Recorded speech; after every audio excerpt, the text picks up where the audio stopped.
El banco dijo que yo debía $623,000 en una hipoteca que nunca firmé. Resulta que mi hermana usó mi nombre para comprar la casa de sus sueños. Durante la cena, deslicé el informe policial a través de la mesa.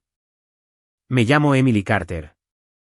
Tenía 31 años y trabajaba como coordinadora de admisión en una clínica pediátrica en Minneapolis cuando descubrí que aparentemente era dueña de una casa que nunca había visto y que tenía 3 meses de atraso en una hipoteca que nunca firmé. La llamada llegó un miércoles por la tarde. Estaba finalizando los registros de pacientes, escuchando a medias a mi compañera de trabajo bromear sobre el último berrinche de su hijo pequeño, cuando mi celular vibró con un número que no reconocía. Normalmente, lo habría dejado ir al buzón de voz, pero algo en él no parecía spam. Salí al pasillo y contesté. Señorita Carter, habla Michael de la cooperativa de crédito Nordlux. Llamo con respecto a su hipoteca vencida en la propiedad de Highland. Tiene 3 meses de morosidad. Lo siento, dije, parpadeando con fuerza. ¿Qué hipoteca? Repitió la cantidad. $623,000. Por un segundo, no pude hablar. Vivía en un apartamento alquilado de una habitación cerca de la avenida Hennepin. No tenía ahorros para un pago inicial, ni aval, ni delirios sobre ser propietaria de una vivienda en esta economía. Esto tenía que ser una estafa. Pero luego leyó la dirección, Avenida Highland. El nombre no encajó hasta que de repente lo hizo. Mi hermana Jessica y su esposo Brandon se habían mudado a una hermosa casa estilo Craftsman en Highland hacía solo unos meses. Yo la había visitado una vez. Habíamos comido pastel de mousse en el patio, de repente, mi cuerpo se quedó frío. Terminé la llamada lo más cortésmente que pude y me encerré en el baño del personal. Busqué mi informe de crédito con dedos temblorosos. La cuenta estaba allí. Mi nombre, mi número de seguro social, mi dirección actualizada a la casa de ellos. En ese momento, no lloré. No grité. No llamé a mi hermana. Simplemente miré mi reflejo en el espejo, viendo cómo mi propia cara cambiaba lentamente de la confusión a la comprensión. Esto no era un error administrativo. No era una broma. Alguien había robado mi identidad para comprar una casa de $600,000, y yo ya sabía quién. Y lo que más me aterrorizaba era que las personas que nos criaron probablemente me rogarían que no hiciera nada al respecto. Después de la llamada, todo a mi alrededor se volvió borroso. Las alegres paredes de la clínica, el sonido de las risas de los niños desde la sala de espera, incluso el zumbido de las impresoras y las enfermeras charlando, todo se desvaneció en un fondo que ya no podía habitar. Terminé el día en piloto automático, sonriendo cuando era necesario, asintiendo cuando se me solicitaba. Pero por dentro, algo se había roto. Esa noche, de vuelta en mi apartamento, me senté en mi desgastado sofá verde y miré la hiedra que se derramaba sobre el alféizar de mi ventana. Había criado esas plantas desde esquejes, las reviví durante los inviernos de Minnesota, les hablé en largas noches después de días difíciles. Mi pequeño hogar no era glamoroso, pero era mío.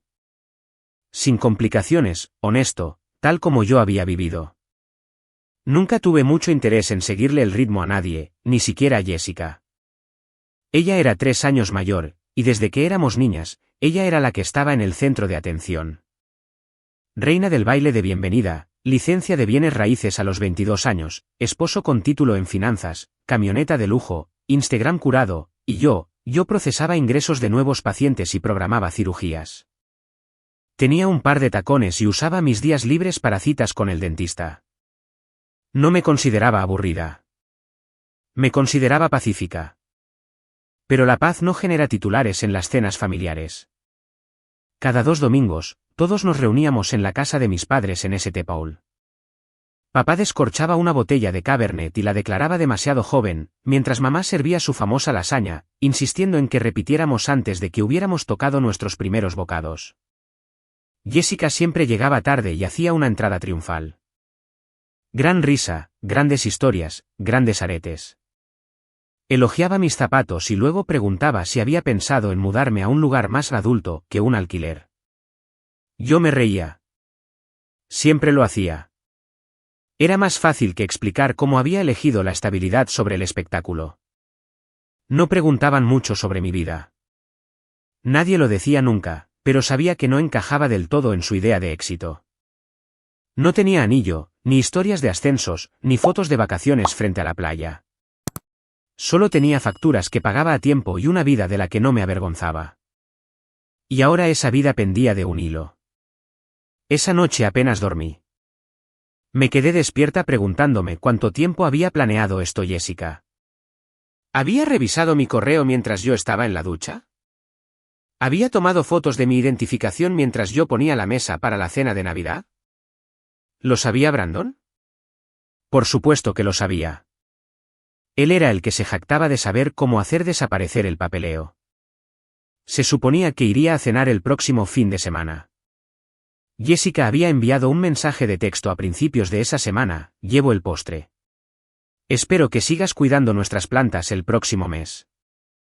La audacia de eso ahora me hacía apretar la mandíbula. Vivían en una casa que tenía mi nombre en la escritura, y ni siquiera se me había permitido elegir el papel tapiz. Me presenté en la cooperativa de crédito Nordlax al día siguiente con mi identificación, mi tarjeta de seguro social y un nudo en el estómago tan denso que hacía que respirar se sintiera como un trabajo. El gerente de la sucursal, un hombre llamado Robert Miller, me recibió en una sala de conferencias con paredes grises y una planta en maceta que parecía demasiado perfecta para ser real. Deslizó una carpeta sobre la mesa con un profesionalismo que aprecié y resentí a la vez. Dentro había documentos de préstamo, declaraciones de cierre, declaraciones de ingresos, todos con mi nombre, mi dirección y una firma que casi parecía la mía. Casi. Todo esto se procesó en línea, explicó Robert. Documentos cargados, firmas digitales, verificación de ingresos. Los ingresos declarados aquí son generosos. Me incliné hacia adelante. ¿Cuánto? $198.000 al año. Solté una risa sin aliento. Gano 42.000. Su tono cambió. Señorita Carter, si dice que no solicitó este préstamo, esto parece ser fraude, robo de identidad. Deberá comunicarse con la policía e iniciar el proceso de disputa de inmediato. Quiero copias de todo, dije, con la voz más tranquila de lo que me sentía. Al salir del banco, agarré la carpeta como si fuera un detonador. No fui a casa. Conduje hasta una cafetería en un centro comercial, pedí un café negro que no bebí y comencé a leer cada página como si pudiera decirme cómo mi hermana se había convertido en una extraña. Los siguientes días se volvieron borrosos entre llamadas telefónicas y una rabia silenciosa. Presenté una alerta de fraude ante las agencias de crédito. Mi puntaje, una vez un limpio 726, se había desplomado a 542. No solo había morosidad hipotecaria, sino una línea de crédito sobre el valor de la vivienda, 3 tarjetas de crédito al límite y un préstamo personal, todo bajo mi nombre. Todo vinculado a una dirección de correo electrónico errónea por unos pocos dígitos, emilycartermpl@gmail.com en lugar de emilycarter@icloud.com. Fácil de pasar por alto, fácil de explicar, a menos que supieras exactamente lo que estabas haciendo. Comencé a buscar pruebas, del tipo que no se podían descartar con una risa durante la cena. El esposo de una compañera de trabajo trabajaba en análisis forense digital y me indicó un analista de escritura que comparó las firmas de la hipoteca con copias de mi firma real de mi licencia de enfermería y contrato de arrendamiento. Son falsificadas, dijo. Ingeniosas, pero falsificadas. Alguien estaba siendo cuidadoso, demasiado cuidadoso. ¿Podría testificar sobre eso? Podría. Luego vino la parte de la que no estaba orgullosa. Empecé a husmear. Técnicamente no tenía derecho a investigar el historial financiero de Jessica, pero sabía dónde buscar grietas. Su Instagram podría haber mostrado champán y sombreros de verano, pero también mostraba demasiadas vacaciones para una pareja que supuestamente acababa de reducir sus carreras. Una amiga mía de la universidad trabajaba en un concesionario de lujo en el centro. Recordaba que Jessica había entrado para alquilar un Mercedes nuevo.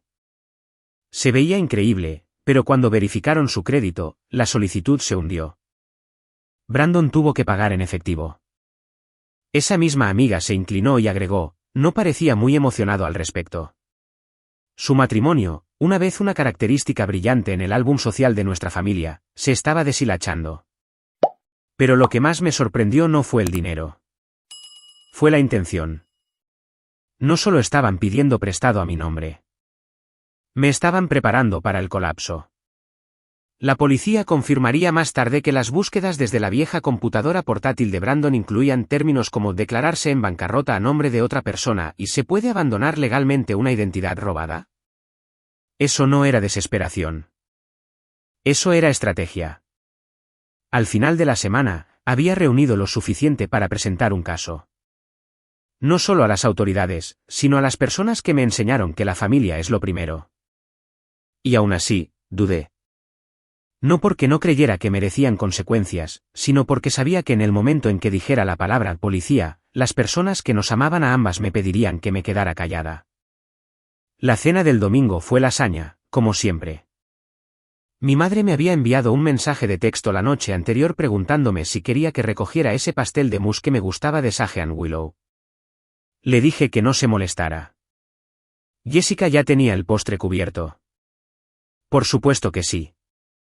Pasé casi una hora vistiéndome, no porque me importara cómo me veía, sino porque quería sentirme fortalecida.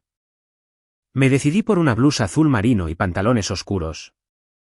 Profesional, inquebrantable, no la hermana pequeña con zapatos prestados. No esta noche. La carpeta manila en mi bolso se sentía más pesada con cada paso hacia la puerta. Cuando llegué, todo parecía exactamente igual.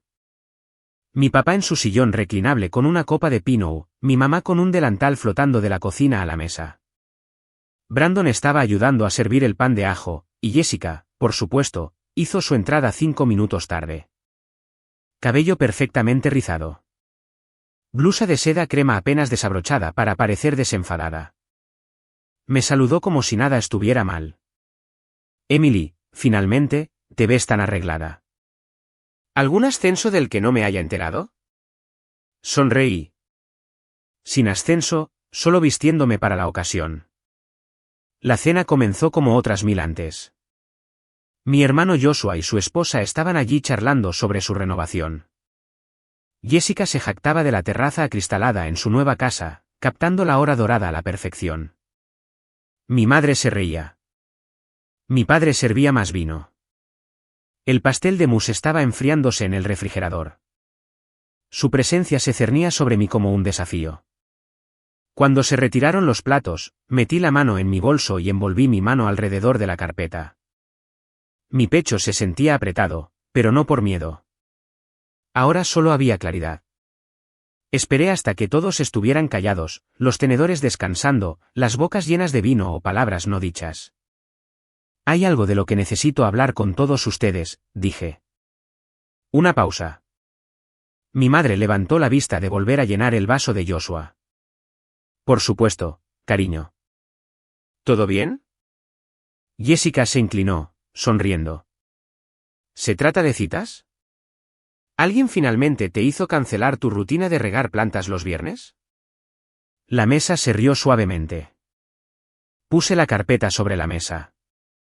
El silencio que siguió fue diferente, pesado, intencional. Este es un informe policial, dije. Lo presenté hace 3 días. Mi padre se enderezó. ¿Policía? ¿Qué ha pasado? Miré directamente a Jessica. Se trata de robo de identidad, fraude, la compra de una casa usando mi nombre, una hipoteca que no autoricé, documentos que no firmé. Su sonrisa parpadeó. Emily, ¿de qué estás hablando? Estoy hablando de la casa en la avenida Highland, dije. ¿En la que estás viviendo? Mi madre soltó un grito ahogado, confundida. Pero ese es su nuevo lugar, ¿no es así? Asentí. Lo es. Y según el papeleo, también resulta ser mío. La hipoteca, las líneas de crédito, la deuda, todo está bajo mi nombre. Jessica se rió, un sonido agudo y frágil. Eso es ridículo. ¿Por qué iba a? ¿Cómo haría yo eso siquiera? Falsificación, reclamos de ingresos falsos. Usando una dirección de correo electrónico con un carácter diferente al mío, enviando todo desde la IP de tu antiguo condominio. ¿Necesitas más? Abrí la carpeta y deslicé los documentos hacia adelante. Brandon se levantó rápido, golpeando ligeramente su silla. No tenemos que hacer esto aquí. La voz de mi padre cortó la tensión, baja y desconocida. Siéntate, Brandon. El rostro de Jessica se había puesto pálido. Miró los papeles pero no los tocó. Se suponía que sería temporal, dijo finalmente. Me robaste la identidad. No la estabas usando. Espetó ella. Vives en una caja de zapatos. Ganas menos de la mitad de lo que mereces. Solo necesitábamos tiempo. Una vez que la práctica de Brandon se recuperara. No, dije. No te atrevas a convertir esto en una retorcida misión de rescate. Mentiste. Construiste una vida a costa de la mía. Brandon exhaló, pellizcándose el puente de la nariz. Te dije que esto se volvería contra nosotros. Tú seguiste el juego, dije. No firmé los papeles, pero tú lo sabías. Usaste las tarjetas. Pagaste un Mercedes con crédito robado. Mi mamá se puso de pie temblando. Jessica, dime que esto no es verdad. Jessica la miró como una niña atrapada en una mentira demasiado grande para negarla. Nos estábamos ahogando, dijo. Todos esperaban mucho de mí. La casa, la imagen, el estilo de vida. No podíamos mantener el ritmo. Mi papá se puso de pie también. Entonces, hundiste a tu hermana para mantenerte a flote. Ahora había lágrimas. El rímel de Jessica se corrió ligeramente. No pensé que llegaría tan lejos. Pensé que lo arreglaríamos antes de que alguien se enterara. Planeabas declararte en bancarrota a mi nombre, dije en voz baja. Nunca ibas a arreglar nada. La habitación volvió a quedarse en silencio. Finalmente, mi padre lo dijo. ¿Fue? Los dos. Papá. No, dijo él. Nos ocuparemos de las consecuencias, pero no lo harán bajo este techo. Jessica comenzó a decir algo, luego se detuvo. Brandon la tomó del brazo. Se fueron sin decir otra palabra. Mi madre se hundió en su silla. Ya no sé quién es ella. No respondí porque yo tampoco lo sabía. Las consecuencias llegaron rápido, más fuertes de lo que esperaba. Para el lunes por la mañana, las noticias locales habían recogido la historia. Prominente agente inmobiliaria y asesor financiero bajo investigación por robo de identidad. El artículo no me nombraba, pero la dirección estaba en la lista, y cualquiera que se hubiera sentado a nuestra mesa podía atar los cabos. Los mensajes de texto llegaron a raudales. Un primo con el que no había hablado en 3 años envió un mensaje, ¿es verdad? Un ex compañero de trabajo de mi primer empleo comentó en una publicación con solo un maldición. Apagué las notificaciones y dejé mi teléfono en un cajón. Mis padres, por otro lado, no se retiraron tan fácilmente. Mamá llamó ese miércoles, con la voz fina por el agotamiento. Tu papá no irá a su grupo de golf, dijo. Dice que no puede enfrentarlos. Lamento escuchar eso, dije con calma. Sigue siendo tu hermana, Emily. Me quedé callada. Cometió un error, uno terrible. Pero debe haber una manera de manejar esto. En silencio. Ahí estaba. La palabra que todos seguían bailando alrededor. En silencio. No era la primera vez que me pedían que guardara silencio por el bien de la paz. Mientras crecía, cuando Jessica hacía berrinches o tergiversaba la verdad, me decían que tomara el camino correcto. Lo hice una y otra vez hasta que ese camino se convirtió en un acantilado. Ella no cometió un error, mamá. Tomó una serie de decisiones deliberadas. Tuvo todas las oportunidades para detenerse. Mi madre suspiró. Podría ir a prisión. Lo sé. ¿Y los niños? Me estremecí. Lily y Noah, de 5 y 7 años, brillantes, divertidos, inocentes. Ellos no pidieron nada de esto. Piensa en ellos, dijo suavemente. ¿Quieres que crezcan visitando a su madre a través de un vidrio? Fue la primera vez que vacilé. No quería venganza. Quería restauración, de mi crédito, mi nombre, mi vida. ¿Pero valía la justicia el daño colateral? No tuve una respuesta hasta que Sara apareció sin previo aviso con 2 cafés helados y una mirada que decía que no estaba comprando mi silencio. Están tratando de hacerte sentir culpable, dijo. No los dejes. Tienen miedo. ¿Y los niños? Lo entiendo, pero déjame preguntarte algo, se inclinó hacia adelante. Si hubiera sido un extraño quien te hiciera esto, ¿dudarías siquiera? No. Entonces, ¿por qué la biología le da un descuento? No respondí. No necesitaba hacerlo. Ya sabía la respuesta. Ese fin de semana, llamó la oficina del fiscal de distrito. Seguían adelante con los cargos formales.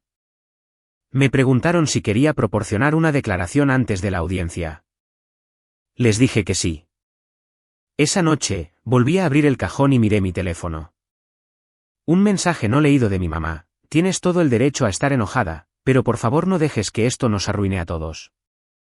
Escribí y borré 5 respuestas antes de finalmente enviar solo una oración. Ella hizo eso, no yo. 9 meses después de que mi nombre fuera usado para construir el sueño de otra persona, firmé un documento hipotecario. Mi nombre, mi elección, mis términos. Sin ingresos falsificados, sin direcciones de correo electrónico fantasmas, sin mentiras, solo yo, un bolígrafo y una verdad que me había ganado a pulso. La ironía presionaba desde todos los lados. Mi hermana había secuestrado mi identidad para comprar una vida que no podía pagar.